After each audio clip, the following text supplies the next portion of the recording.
அஸ்ஸலாமு அலைக்கும் வரஹ்மத்துல்லாஹி தஆலா பரக்காத்துஹு. வாங்க வீடியோக்குள்ளே போகலாம். இன்றைக்கி நம்ம வந்து என்ன செய்ய போகிறோம்னா பாவக்காய் பிரட்டல் தான் செய்ய போகிறோம். அதுக்கு பாருங்கள் என்ன வச்சுருக்கோன்னா கடுகு அரை ஸ்பூனு, சோம்பு 1/4 ஸ்பூனு, இஞ்சி பூண்டு பேஸ்ட்டு இதில் 1 ஸ்பூனு, தக்காளி 1, வெங்காயம் 1, ஒரு 150 கிராம் பெரிய பாவக்காயிலே கொஞ்சம் சின்னதாக இருக்கும், கொஞ்சம் வரமிளகா, அவ்வளோதான். பாருங்கள் இப்போ கடாயை வச்சுருக்கோம். இதுக்கு வந்து நம்ம ஒரு 25 கிராம் ரீஃபண்ட் ஆயில் ஊற்றிக்கலாம். நீங்கள் கடலெண்ணெய் நல்லெண்ணெய் எது வேணால் ஊற்றிக்கலாம்.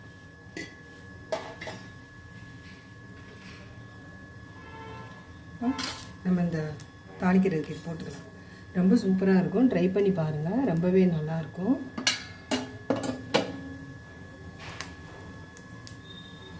நல்லா ஹெல்த்துக்கு ரொம்ப நல்லா பாவக்காய் வந்து ரொம்ப நல்லது. ரொம்ப இதுக்கு வந்து ஒரு மசாலா ஒன்று நம்ம போடுவோம், அது நம்ம சமைச்சிக்கிட்டே பார்ப்போம். வீடியோ ஸ்கிப் பண்ணாமல் பாருங்கள், ரொம்ப டேஸ்ட்டாக இருக்கும். நல்லா பிஞ்சு பாவக்காய், பெரிய பாவக்காயிலே கொஞ்சம் குட்டி பாவக்காய் எடுத்து வச்சுருக்கோம். கடுகு வெடிக்குது, தெரிக்கும், அதனால இப்படி வச்சுருக்கோம். இப்போ வெங்காயம் போடுறோம். நம்ம வந்து எல்லாத்தையும் ஒன்றாவே போட்டுக்கணும், தனித்தனியாக போடணும் இல்லை. இப்போ வரமிளகாய், தக்காளி எல்லாத்தையும் போட்டுக்கலாம். இப்போ பாவக்காயும் போட்டுக்கலாம். ரொம்ப சீக்கிரமாக டக்குன்னு செய்கிற மாதிரி ஒரு சமையல் தான். வீடியோ ஸ்கிப் பண்ணாமல் பாருங்கள்.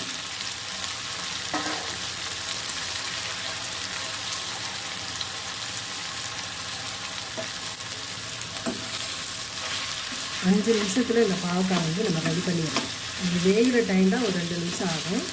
மற்றபடி நம்ம வந்து ஒவ்வொன்றா தனித்தனியாக போடணும்னு இல்லை, எல்லாத்தையும் நல்லா ஒன்றா போட்டு நல்லா வேக வைக்கணும்.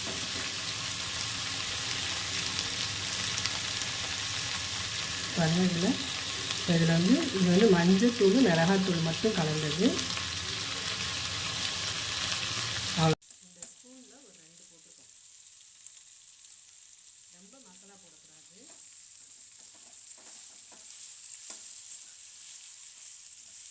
அவ்வளோ சீக்கிரமாக இந்த ரெசிபி செஞ்சிடலாம்.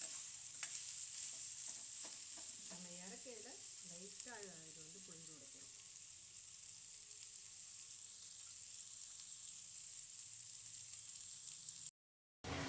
பாருங்கள், இப்போ வந்து இதுக்கு தேவையான அளவு உப்பு போட்டுக்கலாம். உப்பு போட்டுட்டோம். இப்போ வந்து நம்ம தண்ணி விட்டுக்கலாம்.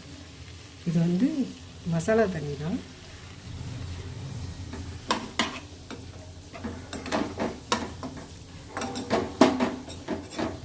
இப்போ பாவக்காய் வந்து நல்லா வேகட்டும், நல்லா வெந்துடட்டும் பார்க்கலாம்.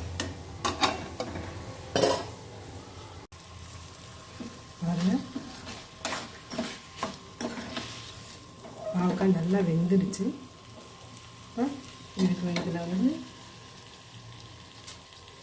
இது வந்து கசகசா, தேங்காய், பொட்டுக்கடலை, சோம்பு இதெல்லாம் போட்டு கறி மசாலா போட்டு பட்டை, கிராம்பு, ஏலக்காய் இதெல்லாம் போட்டு அரைச்சது. இது வந்து நம்ம குருமாக்காக அரைச்சோம். அதே தான் இப்போ நம்ம இதில் போட போகிறோம். ரொம்ப நல்லா டேஸ்ட்டாக வாசமாக இருக்கும். பாருங்கள், இதில் ஒரு 4 ஸ்பூன் ஊற்றிருக்கோம். இது தண்ணியாக தான் இருக்கும், அதனால் ஒரு 4 ஸ்பூன் ஊற்றிருக்கோம். ரொம்ப நல்லாயிருக்கும் டேஸ்ட். பார்த்திங்கன்னா கறி மசாலா டேஸ்ட்டு.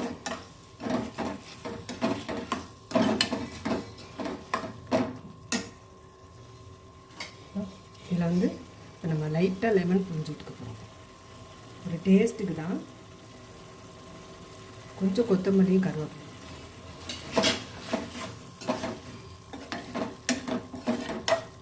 வந்து நல்லா சப்பாத்திக்கு, சாப்பாட்டில் அப்படியே கூட போட்டு பிணைஞ்சு சாப்பிடலாம். சப்பாத்திக்கு நல்லாயிருக்கும். இது புதுவிதமாக இருக்கும், ரொம்ப நல்லாயிருக்கும். கரெக்டாக இருக்குது எல்லாமே.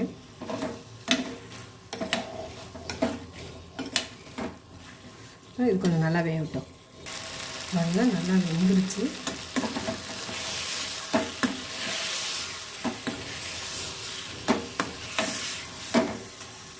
எப்படி இருக்குது பாருங்கள்.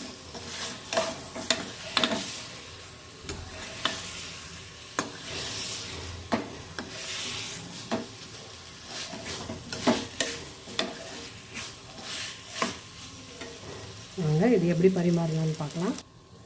அவ்வளோதான், சூப்பரான ஒரு பாவக்காய் பிட்லி ரெடி ஆயிடுச்சு.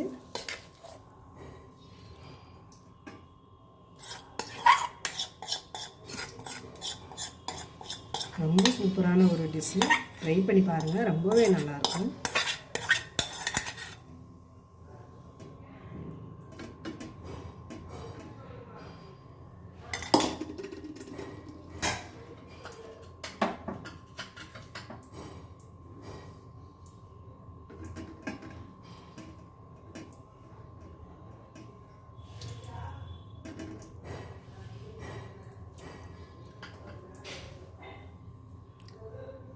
பாருங்கள் எவ்வளோ சூப்பராக இருக்காங்க பாவக்காய் பிட்லி. நீங்களும் இது போல் ட்ரை பண்ணி பாருங்கள். பிடிச்சிருந்தால் லைக் பண்ணுங்கள், ஷேர் பண்ணுங்கள்.